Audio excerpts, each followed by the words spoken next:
इस प्रदेश के नौजवानों के नेता, उत्तर प्रदेश के मुख्यमंत्री परम आदरणीय अखिलेश यादव जी हम सारे लोगों के बीच में आ चुके हैं। अभी चंद देरी के बाद आप सारे साथियों को संबोधित करने का काम करेंगे।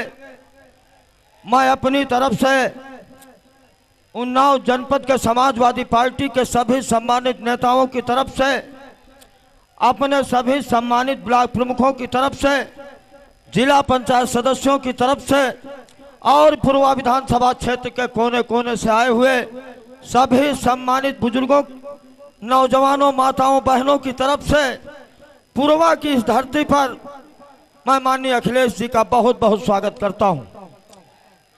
मैं आप लोगों के बीच में, माननीय मुख्यमंत्री जी के बीच में और आप सारे साथियों के बीच में कोई व्यवधान नहीं डालना चाहता हूं, क्योंकि माननीय मुख्यमंत्री जी के आने के पहले मैंने आप सारे लोगों के बीच में अपनी बात रखने का काम किया है। मैं चूंकि हम सबके बीच में इस जनपद के रहनुमा, हमारे राजनीतिक गुरु और समाजवादी पार्टी के जिला अध्यक्ष परम आदरणीय अनवर साहब मौजूद हैं। मैं चाहूंगा कि माननीय मुख्यमंत्री जी को आप लोगों के बीच में आमंत्रित करूं। उसके पहले मैं परम आदरणीय अनवर साहब से अनुरोध करूंगा कि आवे, मुझे आशीर्वाद बात देने का काम करें और आप लोगों को संबोधित करने का काम करें। परम आदरणीय बाबूजी।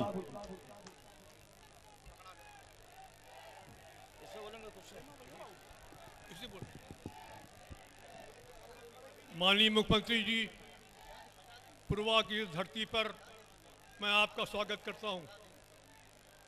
ये उन्नाव जिला आपके लिए कोई नया जिला नहीं है।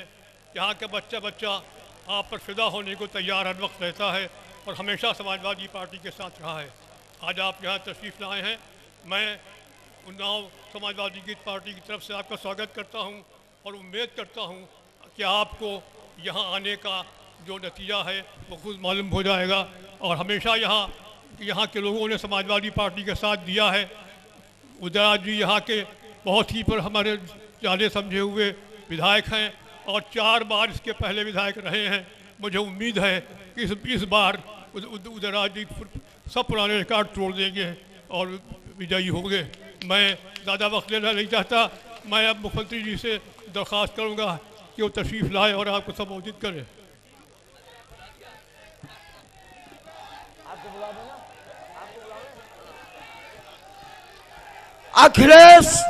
अखिलेश यादव अनवर साहब जिंदाबाद जिंदाबाद। अखिलेश यादव अन्नू टंडन जिंदाबाद जिंदाबाद। अखिलेश यादव राहुल गांधी जिंदाबाद जिंदाबाद। अब मैं अनुरोध करूंगा उत्तर प्रदेश के यशस्वी मुख्यमंत्री माननीय अखिलेश यादव जी से कि वो आप सारे लोगों को संबोधित करने का कष्ट करें। माननीय मुख्यमंत्री जी।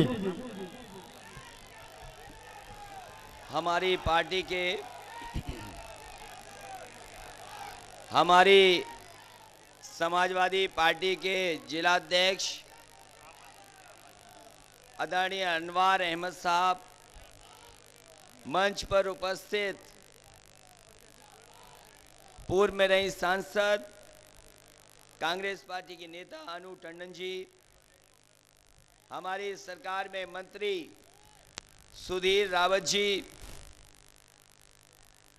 यहाँ के हमारे समाजवादी पार्टी के प्रत्याशी उदयराज जी, भगवंत नगर के प्रत्याशी कांग्रेस के और समाजवादी पार्टी के गठबंधन के अंकित सिंह जी परिहार, मंच पर उपस्थित नौजवान एमएलसी सुनील कुमार साजन जी, अन्ना महाराज,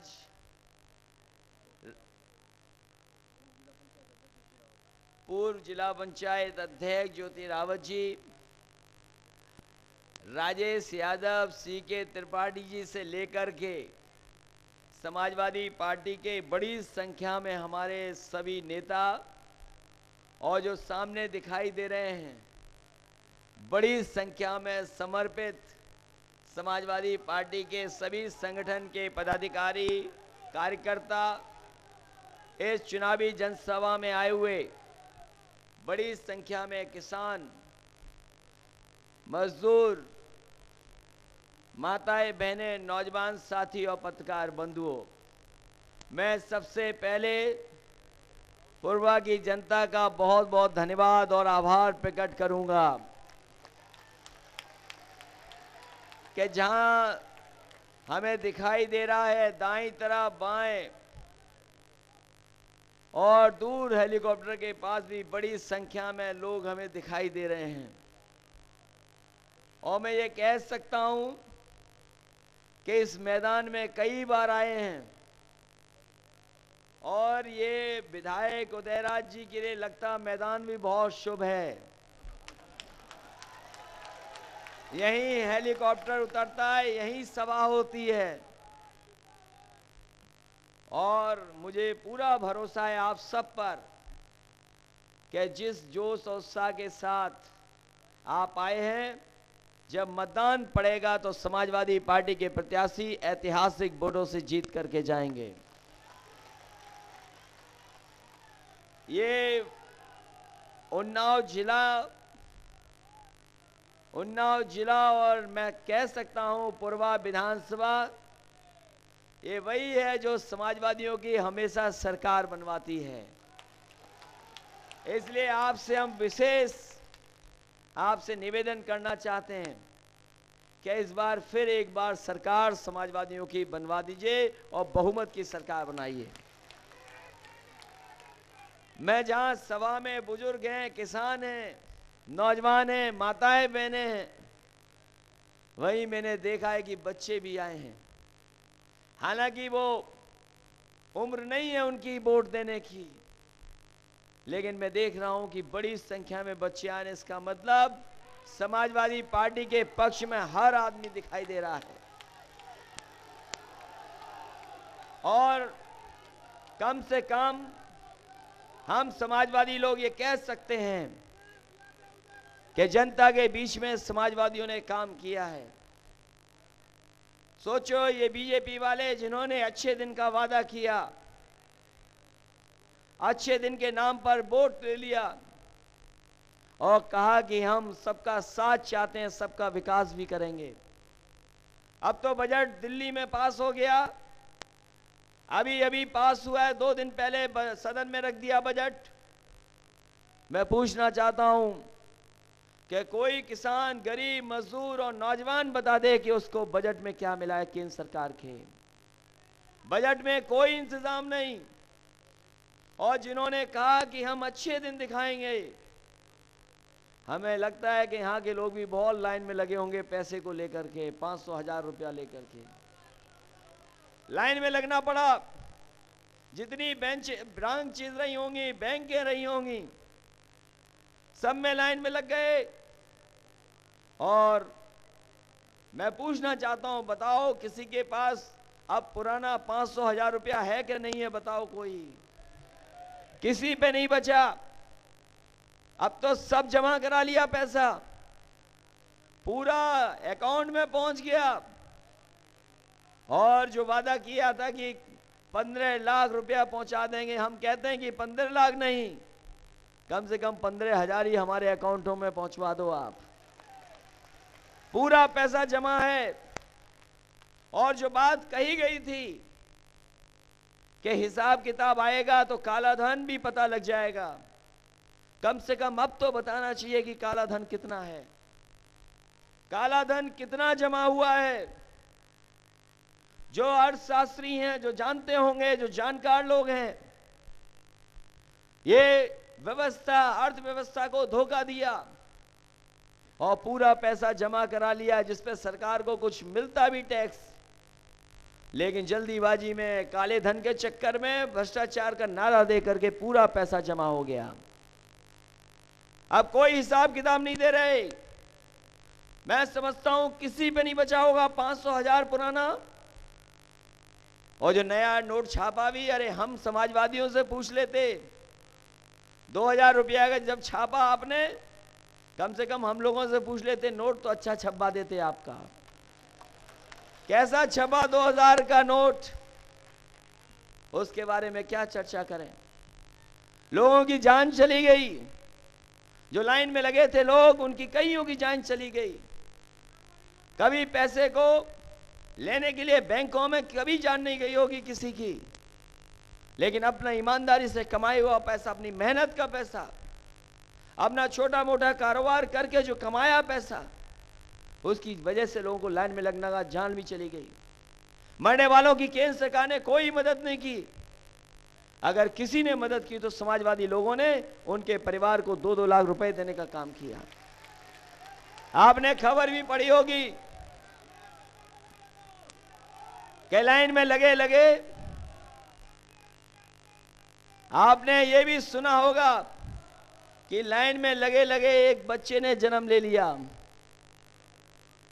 और बैंक वालों ने नाम उसका खजांची रख दिया। वो हमारे क्षेत्र के पास का है बच्चा।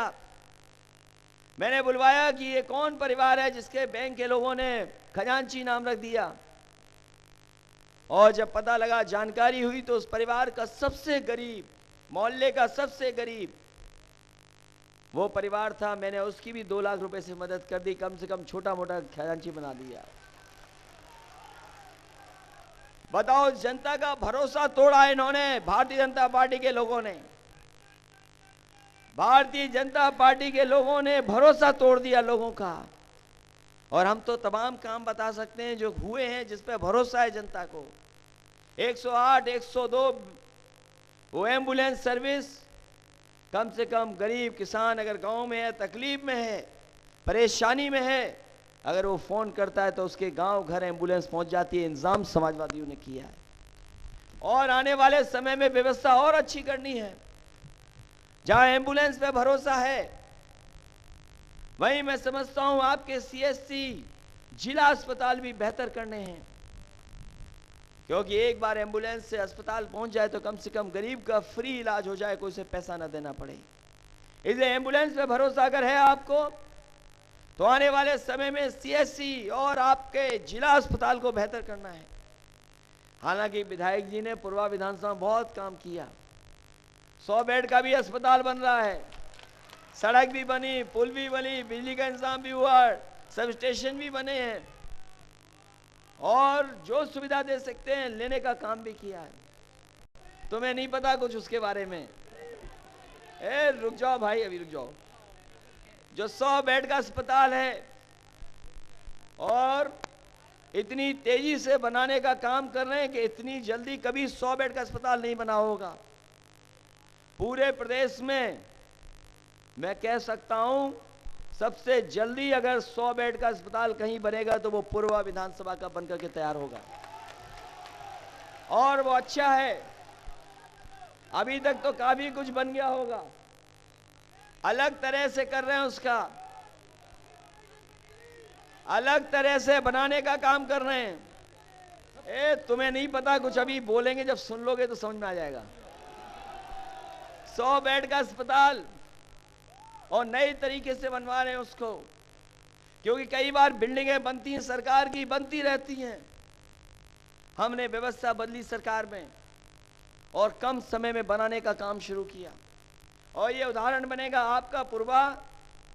और इसी तरह एक 100 बेड का अस्पताल बुलंदशहर, जो परमवीर चक्र पाया था एक जवान फौज का, उसके गांव में 100 बेड का बन रहा है।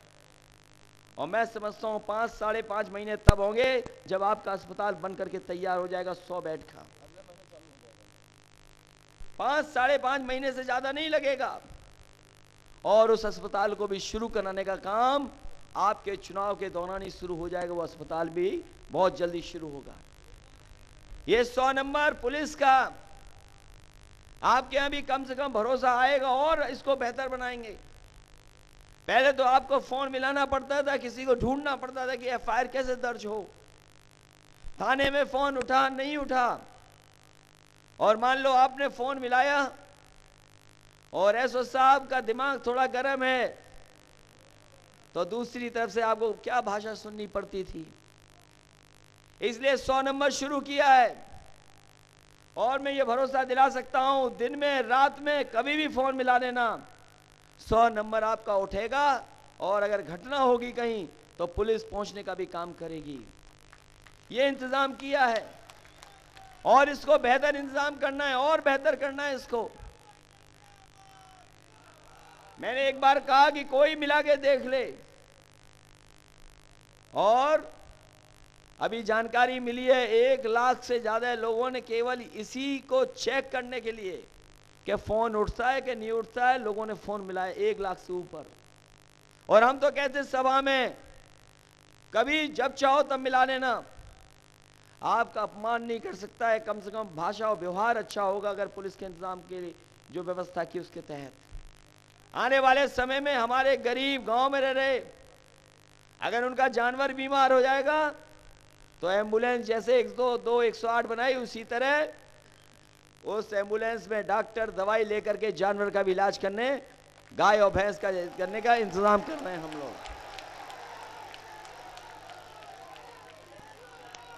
अभी तो ये सुविधाएं कौन दे रहा है? ये बच्चों को कपड़े देना नए, बच्चों को किताबें, प्लेट, गिलास, हफ्ते में 1 दिन दूध, हफ्ते में 1 दिन फल, और अब तय किया है कि महीने में 1 बार घी और 1 किलो मिल्क पाउडर देने का काम भी गरीब बच्चों को सरकार की तरफ से होगा। हम और आप जितने राजनीति करने वाले लोग हैं, यहाँ प्रधान आए होंगे तो वो भी जानते होंगे, हमारे प्रधान होंगे, पूर्व प्रधान होंगे, वो जानते होंगे कि कई बार पूरी राजनीति इसी पर है कि जो वितरण वाला मामला है, कोटेदार मामला है, इसलिए आने वाले समय में वो व्यवस्था कैसे बेहतर हो, अच्छी हो, जो गरीब को खाना उपलब्ध करा सके, वो इंतजाम समाजवादी लोग करेंगे। और साथ ही साथ कई बार पेंशन का मामला आता है, विकलांग पेंशन किसी अलग तरीके से मिल रही है, विधवा पेंशन अलग तरीके की है, समाजवादी पेंशन अलग है, कभी पेंशन काट दी, जोड़ दी। आने वाले समय में एक भी गरीब महिला नहीं बचेगी जिसको समाजवादी पेंशन देने का काम ना शुरू कर दें। अभी तो 55 लाख दे रहे हैं हम लोग, 55 लाख महिलाओं को दे रहे हैं, और इस बार घोषणा पत्र में तय किया है कि 1 करोड़ गरीब परिवार की महिलाओं को पेंशन दे करके और सभी पेंशनों को 1000 रुपया महीना देने का इंतजाम समाजवादियों की तरफ से होगा। ये सुविधाएं देने जा रहे हैं माताओं बहनों को, और खाना जल्दी बन जाए माताओं बहनों का, उसके लिए एक प्रेशर कुकर भी सरकार की तरफ से गरीबों को देने का इंतजाम होगा। लोहिया आवास बनाए हैं, 3 लाख रुपए तक लोहिया आवास में देने का काम सरकार कर रही है। किसानों को सुविधा मिले, किसान दुर्घटना बीमा 5 से अब 7 लाख करने जा रही है समाजवादी पार्टी, और किसानों को सुविधा देने के लिए इलाज के लिए भी वो व्यवस्था कर रहे हैं कि किसान को कहीं पैसा ना देना पड़े, उनके इलाज का भी इंतजाम सरकार की तरफ से होगा, ये सुविधा देने जा रहे हैं। वहीं आपके प्रधानमंत्री और बीजेपी के लोग कह रहे हैं कि पैसा अब आप मोबाइल से लेन देन शुरू कर दो, पैसा बंद कर करके कहा कि मोबाइल से कैशलेस इकोनॉमी की तरफ जा रहे हैं। हमारे लोग तो जानते ही नहीं कि क्या है कैशलेस, अभी थोड़ा बहुत सीखा है मोबाइल चलाना, लोग तो नौजवान तो केवल गाना सुनना सीख पाया अभी तो मोबाइल पर, थोड़ा बहुत मैसेज भेज ले रहा है। हमारे देश के प्रधानमंत्री चाहते हैं कि पैसा लेन देन भी मोबाइल से हो जाए। हमारे बुजुर्ग कैसे सीखेंगे, कब सीख पाएंगे? और फिर अगर मोबाइल से पैसा लेना देना हो सकता है बैंक से, तो हम उन्हीं से पूछना चाहते हैं कि जो समाजवादी लोगों ने लैपटॉप बांटे थे, क्या लैपटॉप से बैंक नहीं चल सकती? अगर मोबाइल से चल सकती है तो लैपटॉप से भी चल सकती है। इसलिए सरकार से जुड़ने के लिए हमारे किसान, गरीब, नौजवान सरकार से सीधा सीधा जुड़ जाएं और सरकार की योजनाओं के बारे में जानकारी मिल जाए। अगर कोई शिकायत हो तो मोबाइल से दे लें। इसलिए समाजवादी स्मार्टफोन देने का काम भी सरकार करेगी। अभी तक जो 2-4 महीने में हमने ओपन किया था, 1 करोड़ 40 लाख लोगों ने ऑनलाइन रजिस्ट्रेशन किया। तो ये इंतजाम हो रहे हैं। व्यवस्था कैसे बदले, बिजली और कैसे ज्यादा आए, स्वास्थ्य सेवाएं और कैसे बेहतर हों, सड़क, बिजली, पानी का इंतजाम और कैसे हो। वहीं ये दूसरे लोग आपके मुकाबले में कोई नहीं है। बीजेपी के पास अगर कोई एक काम हो जो आपके बीच में कह सकें, हम पूछना चाहते हैं, बीजेपी ने 3 साल में अच्छे दिन वालों ने एक काम वो किया हो तो बता दो। कोई हमें बता दे कि कोई बड़ा काम किया हो उन्होंने। और अब दूसरी पार्टी बहुजन समाज पार्टी भी है, वो पत्थर वाली सरकार, उसके बारे में क्या कहना। सोचो अगर हाथी होगा आपके इलाके में, अगर कहीं घुस गया घर में तो पूरा घर तोड़ डालेगा। हम तो ये जानते हैं कि जो बसपा से निकल के आता है वो ये कहता है कि बिना नकदी के वहां कुछ होता ही नहीं है। इसलिए बच के रहना उन लोगों से भी। और हम तो ये जानते हैं जब भी सरकार बनी उनकी, हाथी वालों की, लखनऊ में तो बहुत हाथी लगाए उन्होंने। 9 साल से वैसे के वैसे खड़े हुए हैं, बैठे हुए हैं। और अगर कोई उठा सकता है तो बताओ, उठा ले जाके। कोई नहीं उठा सकता, खड़े वाले को भी कोई नहीं बैठा सकता। इसलिए सावधान रहना पत्थर वाली सरकार से भी। हम आपसे निवेदन करने आए, अपील करने आए हैं कि पूर्व विधायक उदयराज जी आपकी लगातार सेवा करते रहे हैं, मदद करते रहे हैं, और सरकार बनाइए। इस बार ये सरकार बनाने का चुनाव है। एक बार तो लगा कि हमारी साइकिल चली जाएगी हम लोगों से, लेकिन सोचो साइकिल बच गई, साइकिल बच गई। और अगर साइकिल सरकार बनेगी, ये बताओ इसमें कितने लोग हैं जो सरकार बनाना चाहते हैं। और अगर सरकार बनाना चाहते हो, मैं तो ये कहता हूं कि साइकिल बच गई तो आपकी सरकार भी बन जाएगी। अब ये चुनाव सरकार बनाने का है। जो काम इस सरकार में शुरू हुए उनको और आगे बढ़ाने का है। हम तो कभी कभी पूछते हैं विरोधी लोगों से कि ये बताओ अगर आपके पास कोई इंतजाम हो तो बता दो, ये नौकरी, ये रोजगार कैसे मिलेंगे। विधायक जी मंत्री तो बन जाएंगे, लेकिन मामला समझ लेना। अभी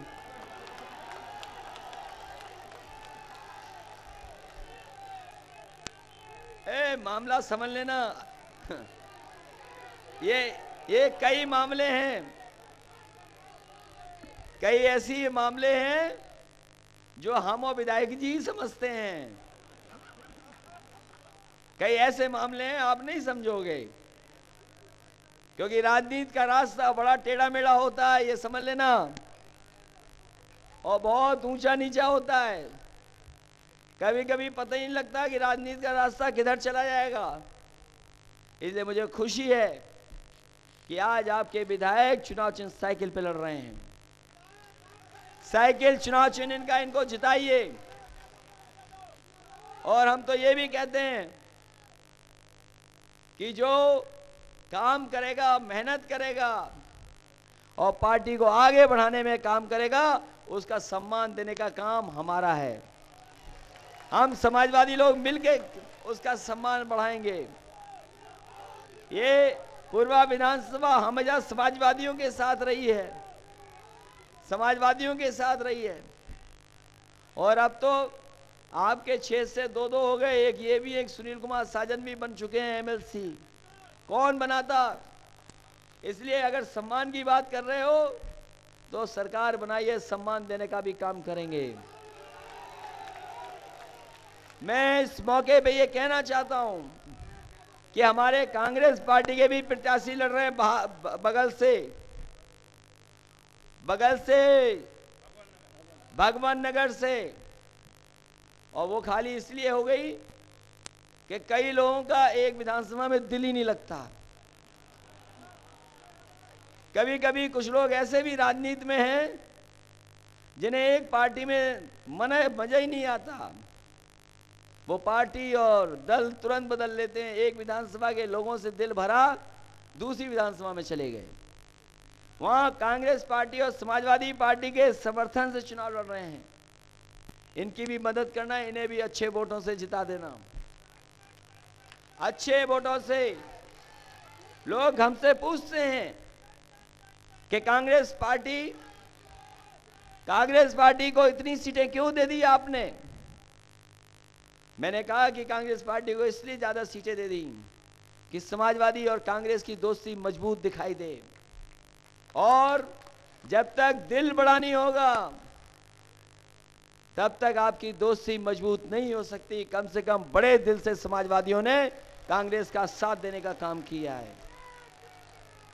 इसलिए हम इन नौजवानों को भी जानते हैं जो जोश और उत्साह में दिखाई दे रहे हैं। जब कभी साइकिल चलाते हैं अपनी धुन में, जब पैडल तेज चलता है, साइकिल भी बहुत रफ्तार से चलती है, तो हाथ छोड़ करके हैंडल का साइकिल चला लेते हैं ये। और सोचो, इसी साइकिल पर अगर हैंडल पे कांग्रेस पार्टी का हाथ आ गया तो साइकिल की रफ्तार क्या होगी, ये बताइए। इसलिए अब कांग्रेस और समाजवादी पार्टी दोनों साथ साथ हैं। और याद रखना, अपना साथी कभी कंजूस मत रखना।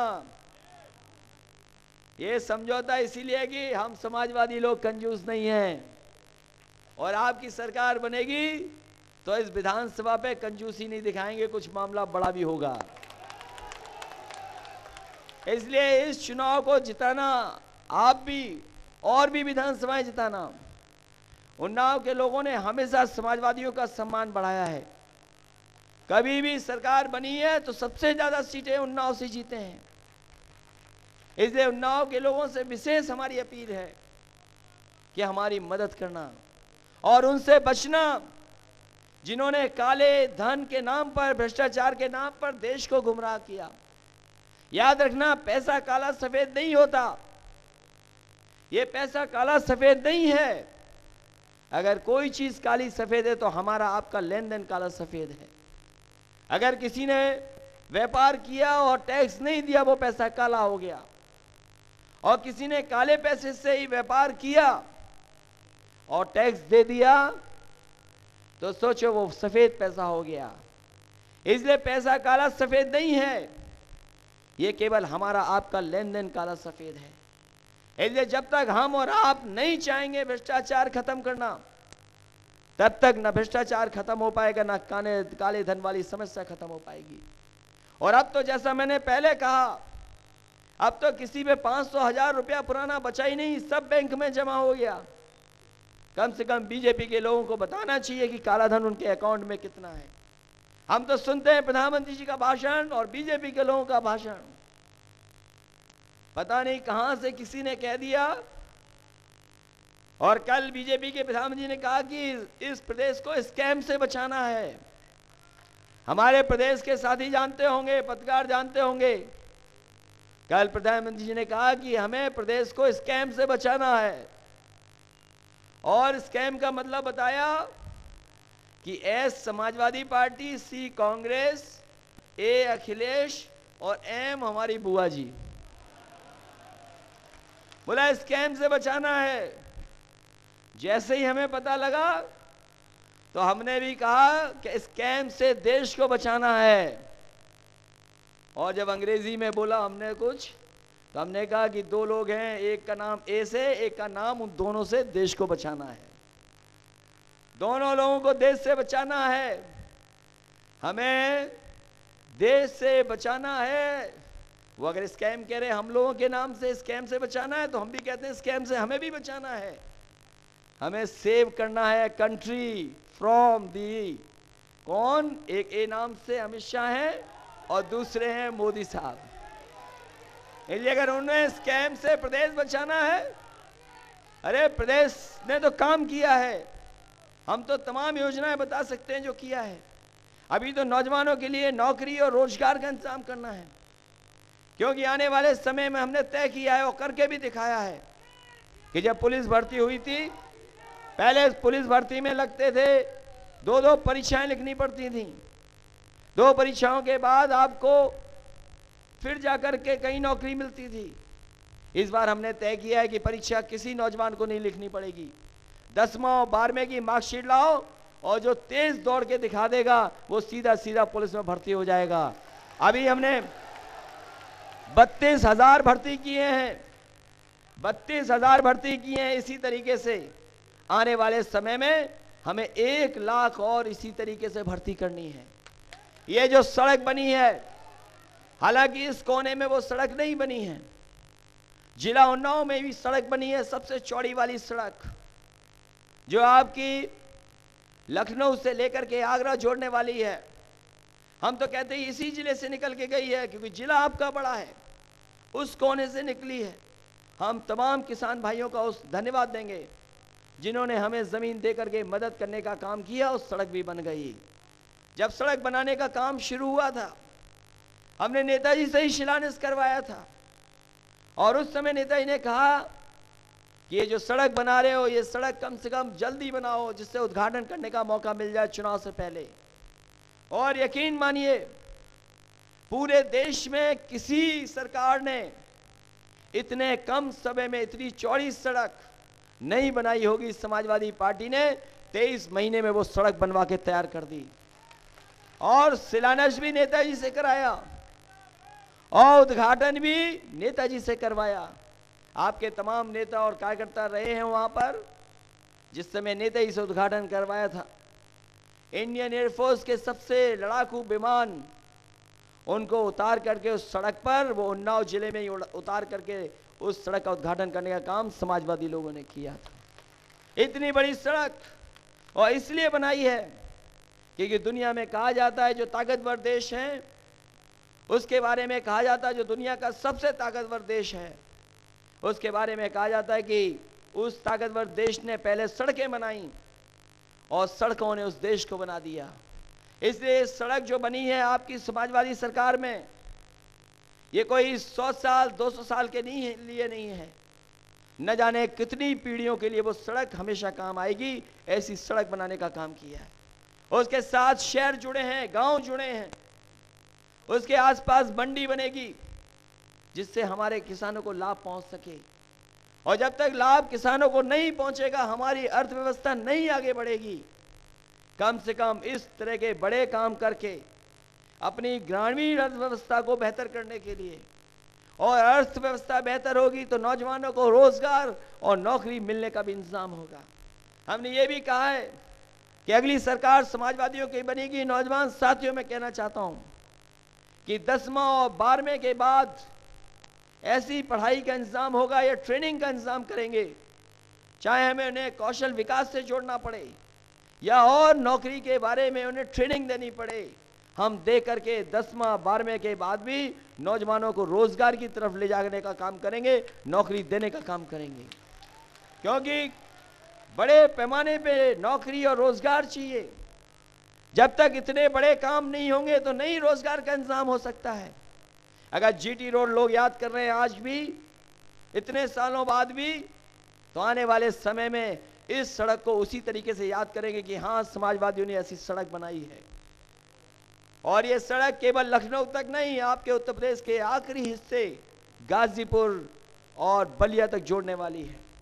इसलिए जहां बड़े काम हुए हैं वहीं बुनियादी चीजें जो लोगों को जरूरत है उनमें भी काम करने का काम किया है। इसलिए इस मौके पर आप सबका धन्यवाद देते हुए, आभार प्रकट करते हुए, इस उम्मीद इस भरोसे के साथ कि आप सब मिलकर के पहले से ज्यादा वोट देने का काम करेंगे, अच्छे वोटों से उदयराज जी को जिताएंगे, जिससे कि आने वाले समय में हम इनका भी सम्मान कर सकें। लेकिन आपसे वही निवेदन ये भी है, हमारे नेताओं से भी अपील है, कार्यकर्ताओं से भी अपील है कि जितने समाजवादी पार्टी और कांग्रेस के प्रत्याशी लड़ रहे हैं इनको अच्छे वोटों से जिता देना। इसलिए जिताना कि ये समाजवादी लोग ही हैं जो गरीब किसान, माताओं बहनों, नौजवानों को साथ लेकर के इस उत्तर प्रदेश को विकास के रास्ते पे ले जा रहे हैं। अब तो आपके सामने सब दल हैं, आप आकलन कर लेना कि किस पार्टी ने बेहतर काम किया है, कौन सा दल है जो सबको आगे ले जाना चाहता है। और जिस समय आपका आकलन होगा आप सबसे बेहतर समाजवादियों को पाएंगे। इसलिए एक बार फिर समाजवादी पार्टी को जिता करके प्रदेश में सरकार बना देना। कांग्रेस और समाजवादी पार्टी को, दोनों के गठबंधन को बहुमत दिला देना। जहां तक उदयराज जी की बात है वो हम पे छोड़ दो, हम उन्हें सम्मान देने का काम करेंगे और इस बार सम्मान मिलेगा क्योंकि सीनियर विधायक भी हैं और सीनियर विधायक भी हैं। रुक जाइए, सीनियर विधायक भी हैं और अब ये हमारे भरोसे के भी विधायक हो गए हैं। इसलिए अब कोई कंफ्यूजन नहीं है। कोई कंफ्यूजन हो तो बताओ। इसलिए अगर कोई कंफ्यूजन नहीं है तो पूरी ईमानदारी से वोट डाल देना, अच्छे वोटों से, पहले से ज्यादा वोटों से जिता देना। बहुत बहुत बधाई, बहुत बहुत धन्यवाद। साथ ही साथ हमारे सुधीर रावत हैं, इनको भी मदद करना, सुधीर रावत जी की, और सुधीर रावत के लोग यहाँ मदद करें उनके भी। हमारे कटियार हैं अंकित परिहार जो कांग्रेस के नौजवान साथी हैं, इनकी भी मदद करना और जितने समाजवादी पार्टी के प्रत्याशी हैं उन सबको जिता देना और साइकिल की रफ्तार बढ़ा देना। यही आपसे अपील और निवेदन करना है। बहुत बहुत धन्यवाद।